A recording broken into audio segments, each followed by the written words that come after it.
Hello students, मेरा नाम है संदीप। आप देख रहे हैं मास्टरमाइंड एजुकेशन चैनल को। आज मैं आपके साथ 10th क्लास का chapter magnetic effect of electric current discuss करने जा रहा हूं।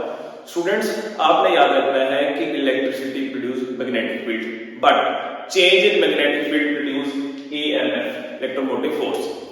सो मैग्नेटिक फील्ड लाइन है जो वो हमेशा क्लोज लूप में होगी, क्लोज कर्व होती है मैग्नेटिक फील्ड लाइन है जो हमेशा क्लोज होंगी। Magnetic field goes from north to south from outside. ये बार मैग्नेट है, बार मैग्नेट के आउटसाइड में, जो आउटसाइड की बात करते हैं, बार मैग्नेट के outside magnetic field north to south travel करती है and from inside as obvious it will travel from south to north. Inside the magnet magnetic field south to north travel करती है, outside north to south travel करती है। ये सबसे basic property है magnetic field की। उसके बाद magnetic field never intersect each other. एक मैग्नेटिक फील्ड और दूसरे की मैग्नेटिक फील्ड कभी इंटरसेक्ट नहीं करेगी।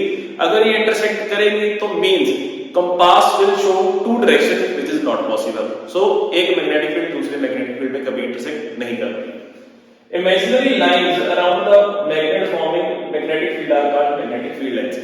जैसे एक बार मैग्नेट बना लिया हमने, उसके आसपास हम सर्कल्स बनाने स्टार्ट कर देते हैं, वो एक इमेजिनरी लाइन है। प्रैक्टिकली हमें विजिबल तो नहीं होते, बट वो एक ऑरा होता है जहां हम फील करते हैं कि ये मैग्नेटिक फील्ड की यहां तक स्ट्रेंथ है, उसके बाद स्ट्रेंथ वीक हो जाती है। तो मेन पर्पस क्या है? मोर क्लोजनेस। जितना हम बार मैग्नेट के क्लोज होंगे उतनी मैग्नेटिक फील्ड जो है स्ट्रांग होती है। मोर नंबर ऑफ लाइंस होती है बार मैग्नेट के पास, उतनी ज्यादा स्ट्रेंथ होती है मैग्नेटिक फील्ड की। जैसे हम बार मैग्नेट से दूर होना स्टार्ट कर जाते हैं, सो मैग्नेटिक फील्ड का इफेक्ट भी कम होना स्टार्ट हो जाता है। उसके बाद by changing the direction of current, direction of magnetic field also change. अगर हम डायरेक्शन ऑफ करंट चेंज कर देते हैं तो मैग्नेटिक फील्ड की डायरेक्शन भी ऑब्वियसली चेंज हो जाती है। परपेंडिकुलर होता है electric field and magnetic field एक दूसरे के। अगर हम एक की डायरेक्शन चेंज करते हैं तो दूसरे की डायरेक्शन ऑटोमेटिकली चेंज हो जाएगी। In circular wire having current the magnetic field at the centre will be straight. एक सर्कुलर रिंग है, सर्कुलर रिंग के सेंटर में, क्योंकि सभी रोड से प्रॉपर एक फोर्स लगी हुई है, इसलिए इन द सर्कुलर वायर जिसमें करंट है उसमें मैग्नेटिक फील्ड जो है वो स्ट्रेट होती है। जैसे ही आप ऊपर को होना स्टार्ट करते हैं it will start forming a curve. नीचे को होते हैं तो नीचे को कर्व आने स्टार्ट हो जाते हैं, जैसे कि मैं आपको डायग्राम में दिखा सकता हूं। You can view it in the diagram, बना हुआ है जैसे कि आप देख सकते हैं कि जब हम सेंटर में थे तब स्ट्रेट थे, एनसीईआरटी की बुक है, स्ट्रेट थे। जैसे ही हम ऊपर की ओर जाने लगे तो क्लोज कर्व्स आने स्टार्ट हो गए मैग्नेटिक फील्ड लाइन पर।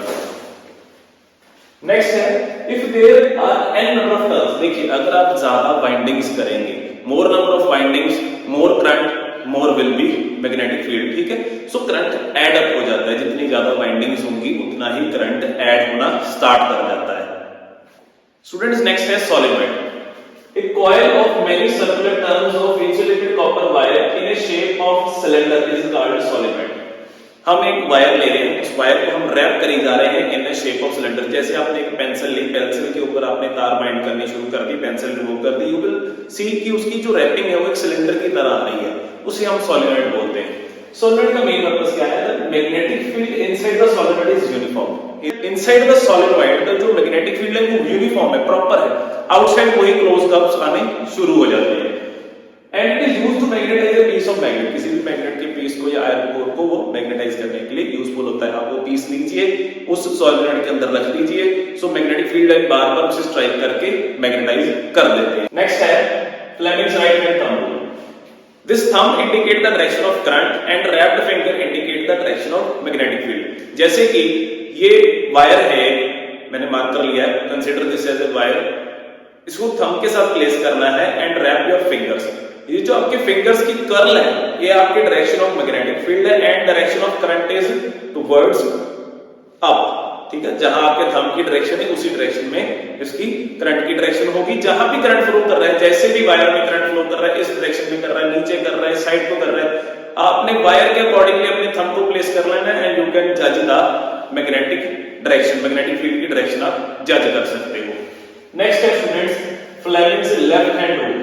फ्लेमिंग ये अपना लेफ्ट हैंड है, आपने फिंगर्स को इसी तरीके से स्ट्रेच कर लेना है दैट 90 डिग्री 90 डिग्री, ये आपस में भी 90 डिग्री। ठीक है जी, याद करना कैसे है? Father mother child. F father stand for force M mother stands for magnetic field, C child stands for current. So force, magnetic field, current, father, mother, child, all these are perpendicular to each other.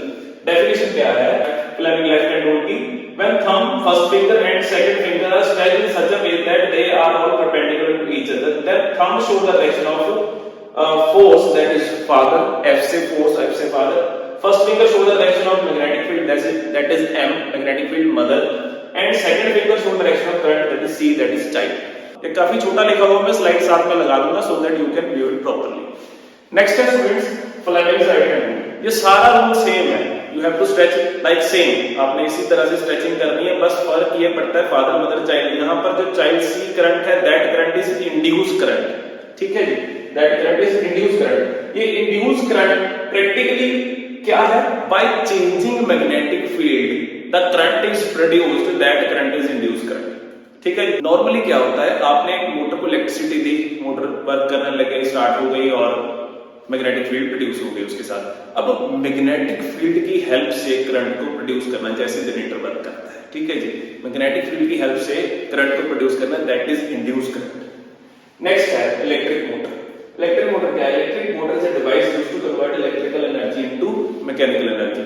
Energy दी फैक्ट्रियों में आपने normally देखा हुआ है, अपने घरों पे भी मोटर लगी हुई है, स्विच ऑन करते हैं, लाइक फैन, स्विच ऑन किया, फैन चलने लग गया, सो मैकेनिकल एनर्जी में कन्वर्ट करते हैं.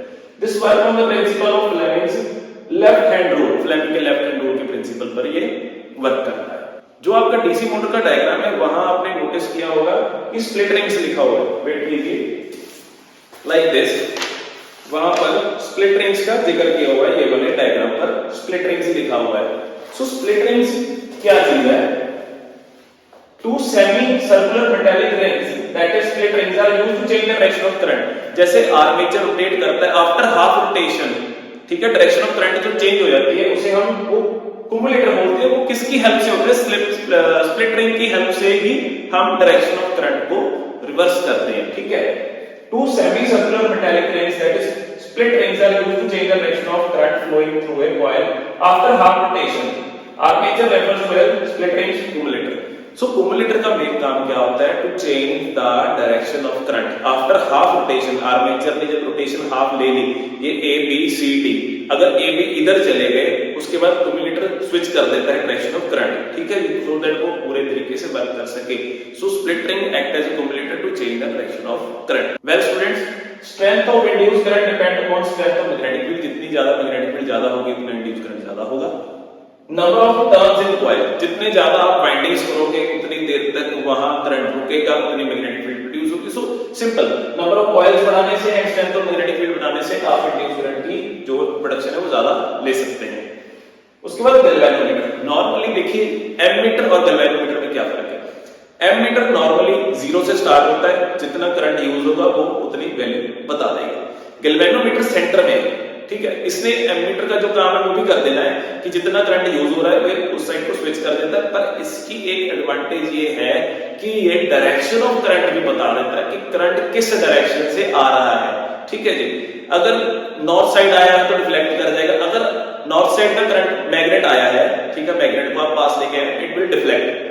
अगर वही आप साउथ का पास लेके आएंगे, it will deflect in opposite. So means if you change the direction of magnetic field, तो जो गैल्वेनोमीटर की कह लो डायरेक्शन डिटेक्ट करना है, वो भी स्विच हो जाता है, उसी मतलब अकॉर्डिंगली वो स्विच कर जाएगा. सो गैल्वेनोमीटर करंट की रीडिंग भी बता रहा है एंड साथ साथ वो डायरेक्शन ऑफ करंट भी हमें क्लियर कर रहा है कि करंट किस डायरेक्शन से प्रोड्यूस हो रहा है. ओके. सो म्यूचुअल इंडक्शन, जैसे हमने एक रॉड के एक साइड पर हमने कॉइल को वाइंड कर दिया और उसे गैल्वेनोमीटर से अटैच कर दिया.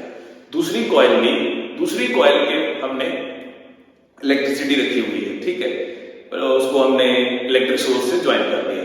अब आप चाहे अपने फैन की स्विच ले लो, नोब ले लो, जहां से आप फैन की स्पीड कम बढ़ाते हो, इंक्रीज करते हो या कम करते हो, आप उसी तरीके से करंट की वैल्यू को इंक्रीज कर रहे हो, डिक्रीज कर रहे हो. You will see by changing the electric field, magnetic field also change. By change in magnetic field, current will induce in coil number 2, जिसके साथ आपने गैल्वेनोमीटर अटैच किया हुआ था, उसकी भी उसमें करंट डिटेक्ट हो रहा है. आपको कैसे पता लगा? गैल्वेनोमीटर नीचे लगा हुआ था. वेट, जैसे कि आप यहाँ फिगर में देख सकते हैं। एक के साथ हमने एसी सोर्स लगा दिया, एक के साथ हमने गैल्वेनोमीटर लगाया है। जिसके साथ एसी सोर्स आपने लगाया है, आपने उसके साथ रेगुलेटर स्विच लगा देनी है। रेगुलेटर स्विच के साथ आपने करंट की वैल्यू इंक्रीज डिक्रीज करना है, ऑटोमेटिकली मैग्नेटिक फील्ड भी इंक्रीज डिक्रीज होगा बाय चेंजिंग मैग्नेटिक फील्ड। मैंने यहाँ वर्ड लिखा हुआ है change in magnetic field. So current will set up in coil number 2। आपको गैल्वेनोमीटर से पता लग जाएगा कि कॉइल 2 में करंट सेटअप हो गया है। So this is mutual induction. अब बहुत इंपॉर्टेंट पॉइंट है, induced current is found to be highest when direction of motion of coil is at right angle to magnetic field. ठीक है जी, ये पॉइंट आपने बिल्कुल याद रखना है, बहुत इंपॉर्टेंट पॉइंट है कि इंड्यूस्ड करंट की वैल्यू मैक्सिमम कब होती है, जब direction of motion of coil is at right angle, perpendicular होता है, जब direction of motion of coil is at right angle to magnetic field. So these are the few important points of magnetic field chapter. मैंने एक overall chapter की summary को यहाँ पर आपके सामने क्लियर किया है। ठीक है जी, सो आपने मेनली फोकस करना है फ्लेमिंग्स लॉ पर। ठीक है जी, और इसमें से आपको डायरेक्शन डिटेक्ट करनी जरूर आनी चाहिए, क्योंकि डायरेक्शन डिटेक्ट करने के क्वेश्चंस पेपर में आते हैं रैंडमली। आपको ये लॉजिक क्लियर होना चाहिए फादर मदर चाइल्ड का कि अकॉर्डिंगली फोर्स कहाँ लगी हुई है। आपको पेपर में क्वेश्चंस आते हैं कि फोर्स कैसे डिटेक्ट होती है, मैग्नेटिक फील्ड की डायरेक्शन क्या है। सो आपने अकॉर्डिंगली देखना है कि इंड्यूस करंट है कि नॉर्मल करंट है। ठीक है, सो इंड्यूस करंट में याद रखिए राइट हैंड रूल लगता है। यहां पर मैंने मेंशन किया हुआ है फ्लेमिंग्स राइट हैंड रूल में इंड्यूस करंट आता है, ये आपका राइट हैंड है। अगर नॉर्मल करंट का हो तो आपने लेफ्ट हैंड यूज करना है। ठीक है, आपने अकॉर्डिंग टू क्वेश्चन चेक कर लेना है क्या पूछा गया है।